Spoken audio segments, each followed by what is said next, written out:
बेंगलुरु के नंदिनी लेआउट इलाके में देर रात एक पेइंग गेस्ट रिहाइशगाह में आग लगने से खौफ व हिरास फैल गया, जहां 30 से ज्यादा खवातीन रिहायशियों को जल्दी में इमारत से बाहर निकालना पड़ा। ये वाकया 26 और 27 अप्रैल की दरमियानी रात तकरीबन 12:40 पर हुआ।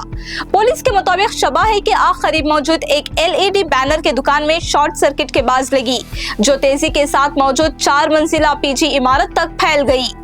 चंद ही मिनटों में पूरी इमारत धुएं और शोलों से भर गई।